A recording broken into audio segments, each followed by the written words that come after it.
Welcome, everyone, to the Brewing Bright Minds podcast. I am Jaime, and this is Dom. And today's topic is infant and toddler milestones. Now we're going to do the 7 to 9 months, which is the mobile stage typically. So crawling, maybe very early walking. It's very rare, but some babies do walk at 8, 9 months old. So a lot more mobility, which is a blessing and a curse that we can all agree on.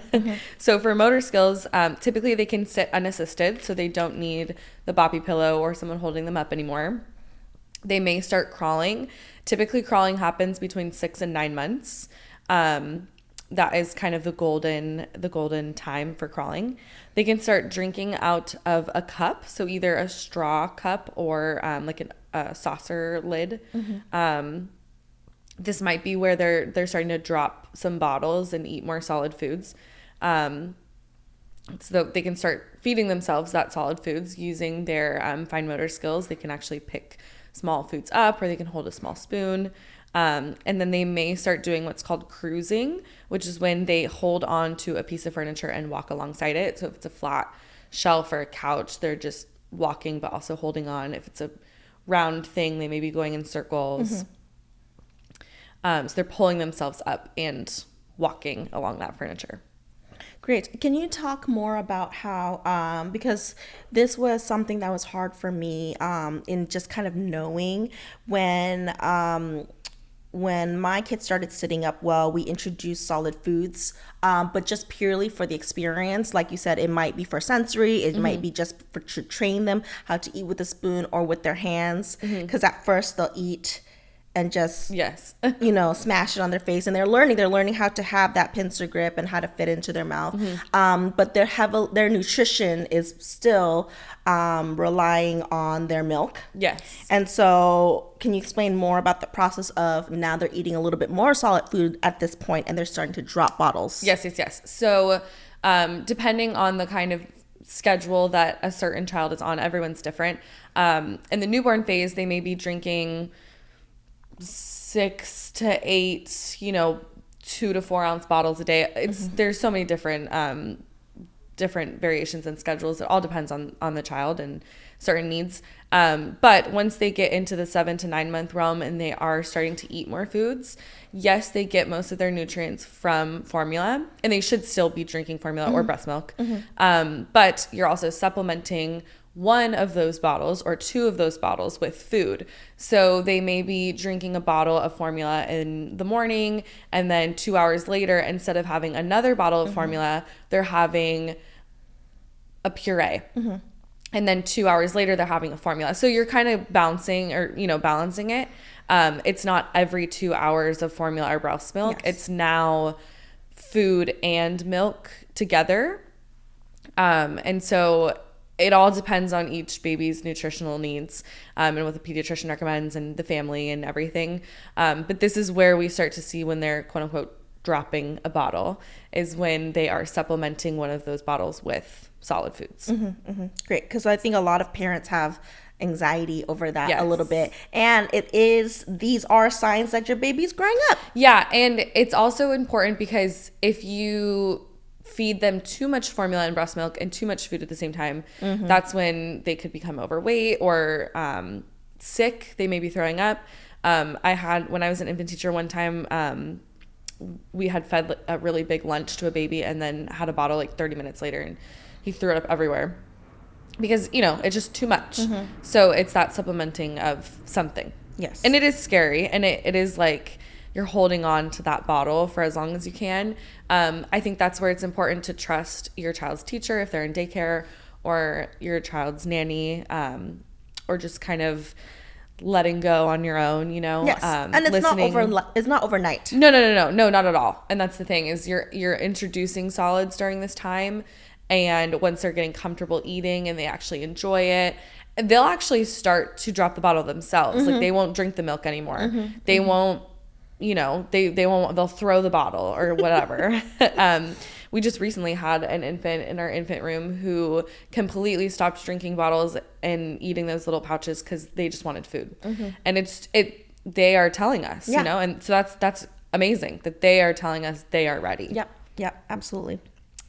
For cognitive, 7 to 9 months, like we mentioned previously, they can recognize facial expressions, but now they can actually respond to it. So if you're smiling and laughing, the baby will mimic it and smile and laugh.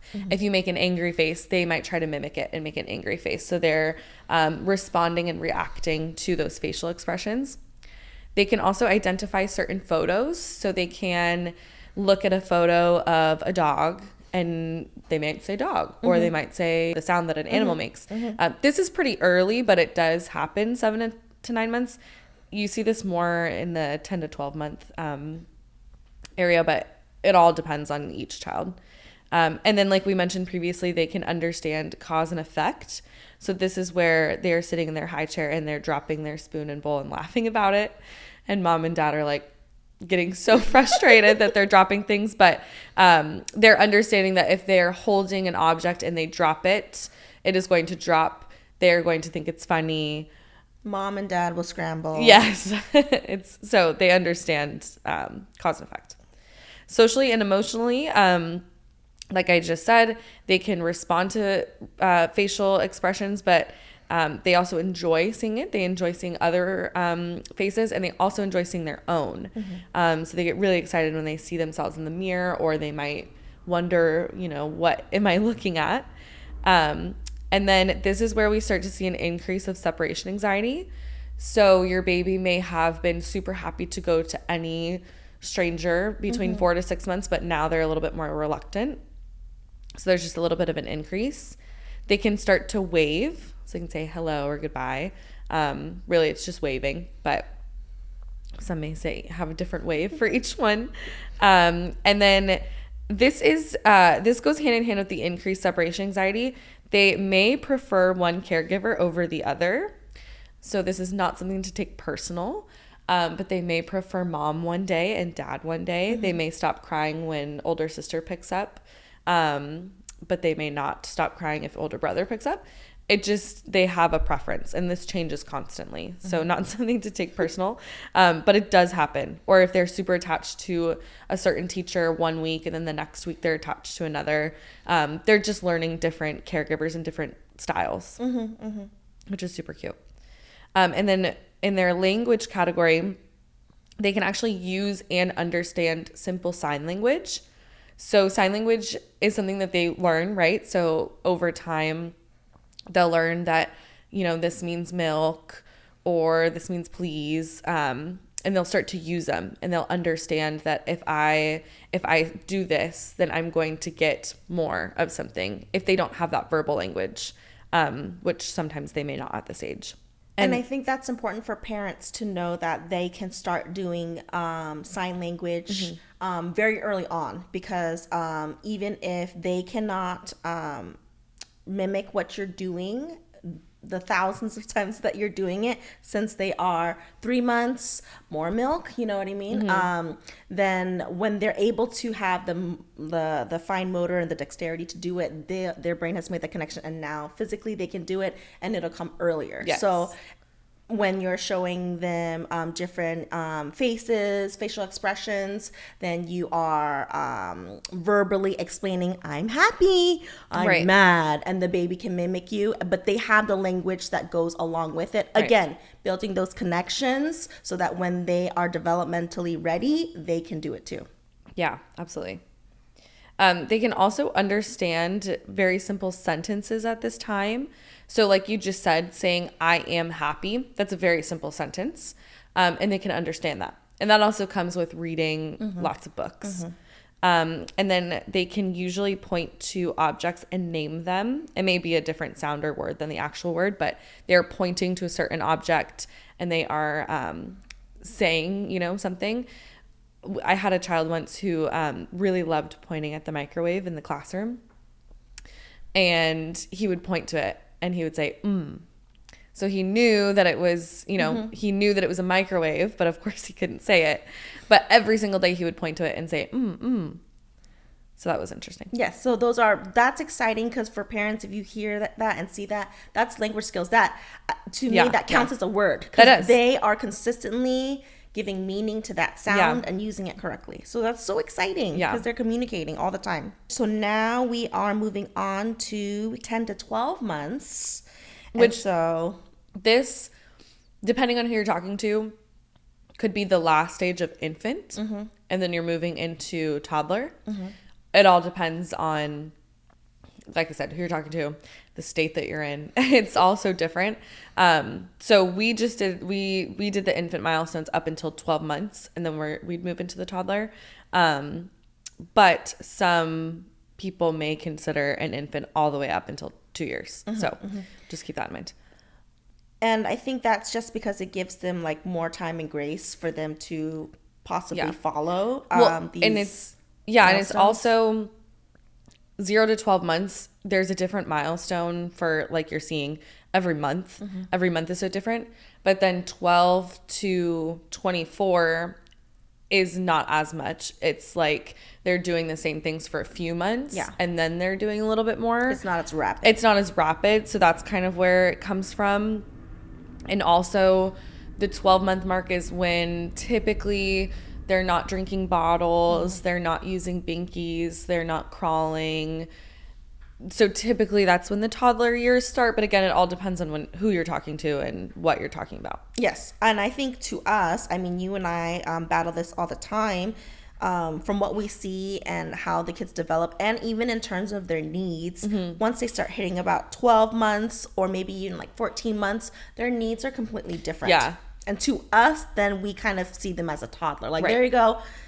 We have like a 14-month-old that's a toddler. And then maybe at 18 months, still another child will hit it. Like, there you go. They need a whole different structure of class.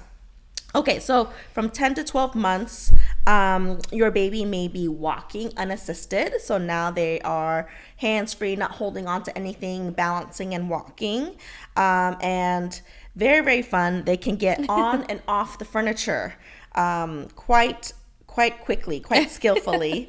And they can use their pincer grasp, which is super, super exciting because now they can feed themselves, making somewhat less of a mess, and they can grab things more. And I feel like when my kids were able to do that, they felt so much more confident. And so the pincer grasp is not a reflex.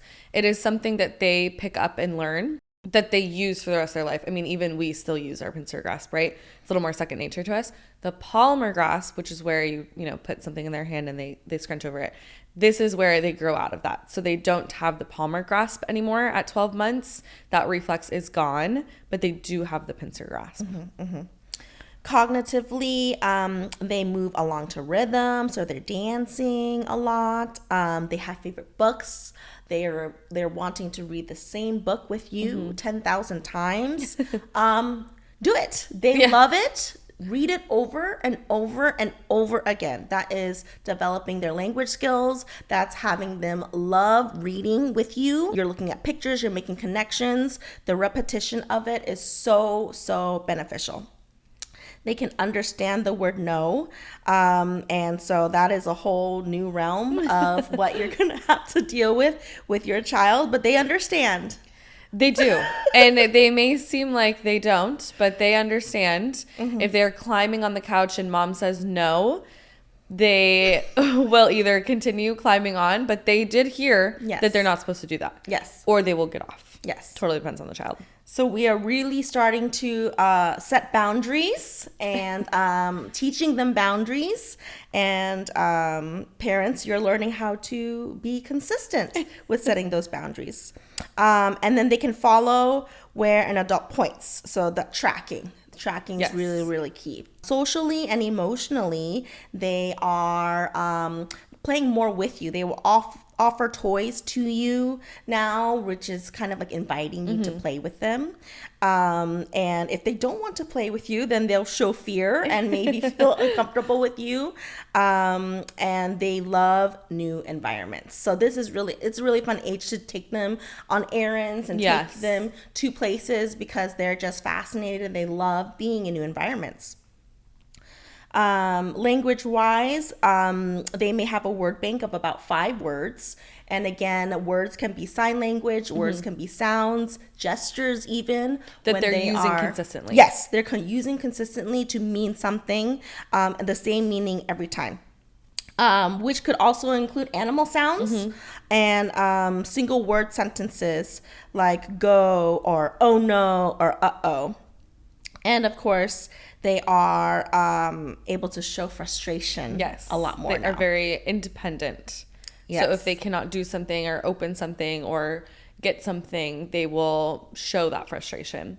I also want to mention that for the language, for the word bank of 5 words, we do have a whole episode that we did previously with Natalie Waldman, a speech language pathologist, and we talked the entire episode about that. Yes, If you want more speech is information. huge, Yeah. huge. Yes. So please check that out. That concludes our infant milestones. I hope you guys all enjoyed it or found it useful. If you're a new parent or working with children for the first time, please stay tuned because we are going to do a toddler milestone as well, maybe even more. Please like and comment and subscribe if you want more. Thank you. Great.